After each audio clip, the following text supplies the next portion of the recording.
everyone. It's so nice to be back after a Sunday, the holiday Sunday. We were not here together, and I'm glad we are back on track. It's nice to see you here, and we're going to continue with the Spirits book, the first book of the codification. We are on part 2, and we're going to start our meeting tonight with a prayer before we go into question 81. That's going to be the question today, the first one. So first of all, let's quiet our hearts and breathe. And thank the Lord for this wonderful opportunity to be reunited in prayer and study. 2 of the most important things that one can do is to set time aside for prayer. Start your day in prayer and study so we can better serve. Tonight we thank you, God, for bringing us here together, healthy and willing to listen to the voices of the spirits that have guided us through this journey of life. And in the name of Jesus, we ask His permission to open the study of tonight. So be it. So be it. Thank you, Gustavo, for the transmission. My dear partner here in the transmission of YouTube. And thank you, Claudia, and everyone that's watching on YouTube. Sometimes we know that Sunday is hard, but the classes are there. The study is there for you to go over the questions. So sometimes you can't see it now, but you can see the recording on YouTube. And we are on this journey of learning and improving ourselves. That's a great thing. And the Spirit's book always brings us clarity and guidance. And we are on this part 2, chapter 1. Part 2 is the spirit world, or the world of spirits. And chapter 1 is spirits. So it starts on question 76. So we barely start. It started last class. And we are going to continue now. We stopped on question 81. So 81 is our question today to open our study. And the Bluetooth went off. Are spirits formed spontaneously, or do they proceed from one another? This question has one of those answers that the spirits gave Kardec through this whole book. You see, it's such interesting because it's a common answer, and you're going to see what I'm talking about. Like all other creatures, God creates them by the divine will. But I repeat once more that their origin is a mystery. So it's like the spirits are telling Kardec, I've said it over and over again. It is a mystery. So question 81, I have to count one day. I've read the spirits book so many times, and I'm yet to count how many times the spirits give the same type of answer. Like, didn't I say that before? We're on question 81, and it probably happened like 5 or 6 times before, maybe more. But this is one of them.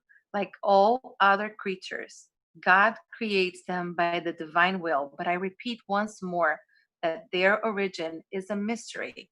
So we do not know, and we won't know until we have senses and the level of development that will permit us to know certain things. And even on a more evolved stage, we may not even know all the mysteries of creation. So when we started in the beginning of the book, talking about creation, a lot of the questions were like that. This is a mystery. You don't know yet. And this is one of them. So spontaneously formed or proceeding from one another, and God creates them by the divine will, as God created everything we see, everything. But then you're going to tell me, oh, Teresa, but God doesn't create evil. No, God doesn't create evil. God created us all simple and ignorant. The path of evil is a learning path. We've all been there. Oh, but I haven't been like that. Well, in this lifetime, maybe not, but we do not know. Fortunately, we do not know all the mistakes and all the wrongdoings that we have had in the past, that we shouldn't judge, like put it like on a label, mistakes, because they're learning experiences. When you have a child that this is a common explanation for that, right? When you have a child that's starting to explore the world, starting to walk, and they put their fingers on an outlet, what is going to happen? They're going to feel that electricity, and the next time around they won't go there. If you have the habit of going through a way to work, and that street has a lot of holes on the asphalt, what are you going to do? You're going to try to find a different way, not to go break your car there every time, right? This is common sense, and this is the learning path, the learning curve. We all have it. Even the habits, it's so interesting that to create habits, good habits, it takes days, sometimes years. Some people say 21 days. Some people say it takes much longer than that. But making mistakes and trying to make it right the next time is, for most of us, the way to learn. Sometimes when we are imbued of the idea of getting it done better, one thing will help us, and you know what that is? Learning through other people's mistakes. I know that everybody went through this at one point in life, learning to another person's mistakes. So your friend went through that road and wasn't a happy decision, and you've seen through it. You've went through that pain with your friend. So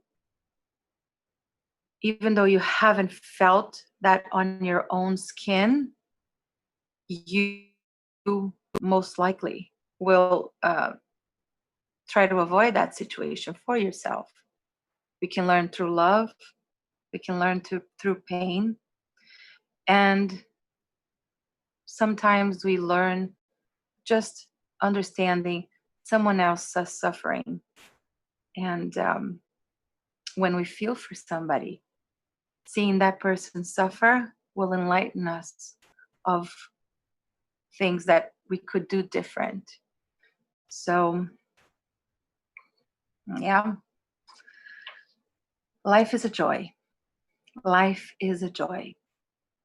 And we always, the Spiritist doctrine is so beautiful that we understand in so many ways that if you couldn't do it couldn't do it right this time, or couldn't do it better or the way you expected it to be, there's always a second chance and a third and a fourth chance. That's why we come through multiple lives, multiple different bodies. This personality, Teresa, is Teresa now, but I could have been Carlos, Charles, John, in different lives. Most likely I was. Different names, different bodies, different experiences.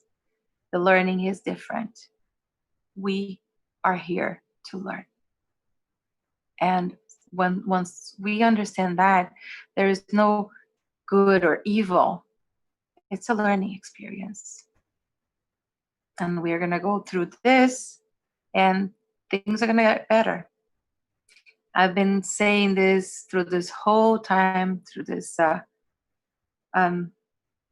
transition that we've been all exposed to, how comforting it is to have our doctrine, how comforting it is to know that it doesn't end here, how comforting it is to see that we can't label things bad. They're necessary for our growth. And this is one of the beautiful things that the spirits gave us, the knowledge of the spiritual world. And the Spirit's book, a perfect guide through it. The first one, for a reason. And the first one I would recommend anyone to read when they try to understand a little bit more about Spiritism. Question 82. If you let me talk about Spiritism, about the Spirit's book, it's going to be just talking about the book and not reading the questions. Okay, so back to the questions. Question 82. Is it correct to say that spirits are immaterial? And the answer is a big one, loaded. So, how can we define something when we have no terms for comparison and when we only have an insufficient language at our disposal? Can one who's born blind define light? Look at the question and look at the answer. Immaterial is not the right word. Incorporeal would be more precise, because you must understand that a spirit must be something, since it is a creation. A spirit is, this word is going to be a difficult one to read in English, quintessentialized matter. Quintessentialized matter. Quintessence means fifth essence, the pure and concentrated essence of a substance. It's on the Webster's dictionary. Quintessence, fifth essence, pure and concentrated essence of a substance. So when he says a spirit, when the spirits say a spirit is quintessentialized matter, it's pure matter. It's the essence of it. Thus, you have no analogies to describe it. So the spirits are basically telling Kardec, yes, if we can use the terms that you use there, this is going to be okay, but we would prefer you to use incorporeal instead of immaterial. It is also so etherealized that your senses cannot perceive it. What mediums perceive is not the spirit, it's the perispirit, which is the link between matter and spirit. So when someone says, oh, I saw a spirit, you didn't see the spirit, you saw the perispirit. So the part that gets materialized, that shows, that you can see, well, the ones that have the faculty of seeing, which is one of the most amazing things in life, and it's a gift and it's a joy. Sometimes it's a little tricky, but everything that we have through God's permission needs to be used in a good way. So a spirit is quintessentialized matter. No analogies to describe it. And then there is the explanation to the answer, the one in small words, small letters. We know that, right? We say that spirits are immaterial because their essence differs from everything that we label as matter. As an opposition to matter, yes, immaterial. A nation of blind people would not have any words for expressing light and its effects. Those who are in fact born blind imagine that they perceive everything through their hearing, smell, taste, and touch, but they would not be able to comprehend ideas that came to them through the sense they lack. In the same way, we are too blind regarding the essence of suprahuman beings. We cannot define them except by an effort involving our imagination or by making comparisons that will always be imperfect. So this is a good way to a good example that the spirits gave Kardec.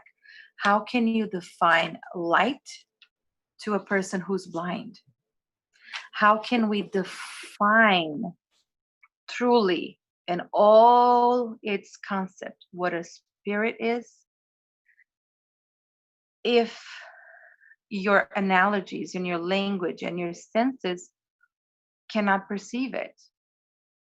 And again, even when we perceive it, it's not the spirit that we perceive, it's the perispirit, the link between body and spirit that is denser than the spirit, and it can be seen. So this question is very good because we use a lot the term immaterial as in opposition to material things, immaterial things. Correct. But the spirits bring another word that should be more precise, and it's just a matter of understanding a little bit better. Incorporeal. So spirits are not physical bodies. They can't be confused with matter in that sense. They are quintessentialized matter. They're pure. They're the essence. So it's a very good definition of spirits. Question 82. So if anyone asks you, what is a spirit? Question 82. You're going to have the answer right there. And that's an answer that, again, goes back to how much can you understand if I give you that answer? The books were written in the 19th century. And this, believe me, if we still struggle to understand, imagine back then. I can only imagine. Do spirits have an end? Question 83. Do spirits have an end? We can understand that the principle from which they emanate is eternal. But what we are asking is whether or not their own individuality will come to an end, and whether or not, like material bodies, at some given time in the near or distant future, the element from which they have been formed will disintegrate and return to the mass from which it came. It is difficult to understand how something that has a beginning would not also have an end. This question is not a question. He's saying, is it possible that the spirit doesn't have an end? Because I don't understand the fact of something that begins and doesn't have an end. And that was Kardec's question. So look what the spirits answered. There are many things that you do not understand because your intelligence is limited. But that is no reason to reject them. Don't you feel you love it? I love it. Every time I read the Spirit's book, I read it and I'm like, that's it. A child does not understand everything that its parents understand, nor does an uneducated person understand all that a scholar understands. We are saying that spirit's individual existence do not come to an end. That is all we can say for now. That's it. Spirits are eternal. We do not have an end. This is the most precious, beautiful thing in creation. It is the understanding of that is part of what we were talking in the beginning of today's study. It gives us the comfort of knowing, yeah, we have the whole eternity to work on ourselves. So let's not waste time. Let's do it now. The moment is now. Because we do not know when the same opportunity will arise again for us to learn. We know that we are on the book A Caminho da Luz of Emmanuel. We know about the exilados de Capella, the exiled from Capella, A Path to Light. I don't know the name in English for A Caminho da Luz, A Path to Light. I would have to see what the translation in English would be. But it's a book that describes what we are going through now happened thousands of years ago in a different world that was going through the same transition that Earth is going through. And the ones that couldn't belong there because they didn't participate in that progress, they were sent to a different planet. And guess what? Here we are. We are having the chance to do this better this time. Let's not waste it. Yes, we are eternal. Yes, spirits are eternal. We do not have an end. Like the spirit said in a very, very harsh way even. There are many things that you do not understand because your intelligence is limited, but that is no reason to reject them. We are called now to make it better. We are eternal. This opportunity is one wonderful opportunity to work on us. In this exact moment that our world is transitioning, so are we. Let's not miss the boat this time. And understanding things, having clarity of the things is a very good way to start practicing the charity. Praying for us and praying for the whole humanity is a very good way to start every single day. And continue doing our part. I cannot do anyone else's part in this concert of life, but I can do my part. And hopefully every single one of you that are now listening will try your best to live this existence the best way you can. We are here for that. We're all under the law of progress. And this question brings us that you cannot compare a child that does not understand everything or an uneducated person what a scholar understands. So the more we know, the more it will be given to us. The more we search for it, the more we look for information, the more we will get the answers we need. Ask and you shall receive, right? So this question ends up the subtitle, this first subtitle of chapter 1 on part 2. We're going to leave the primitive normal world for next class, next Sunday. Oh no, next Sunday, announcement time. Next Sunday, we're going to be starting it's going to be day 1 of the Spiritist Week in New York. It's going to be all virtual. And at this time, 7 o'clock on September 20th, we're going to have Peter Hayes here with us. So please share that information with your fellow Americans that want to see a beautiful study in English. And that's going to be a study for a presentation for the beginning of the Spiritist Week from the 20th to the 27th.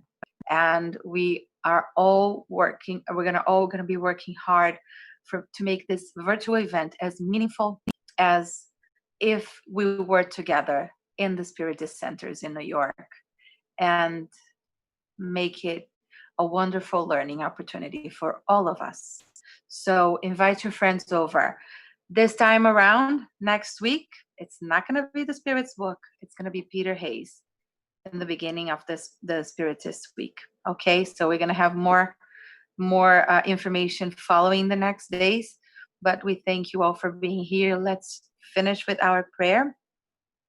And next week, we're going to be together on YouTube only. It's not going to be Zoom. It's going to be YouTube only. Okay, so we'll see you then. But let's make a final prayer and thank God and the good spirits for this lovely evening together, studying in prayer. May we all have a blessed week ahead of us. May this be a prosperous one, a blessed one. May the light of our Jesus light up the way, and the gospel be our guide for the next few days. May the Lord keep us in good health, and may we be ready and happy for the beginning of a new week next Sunday together again. So be it.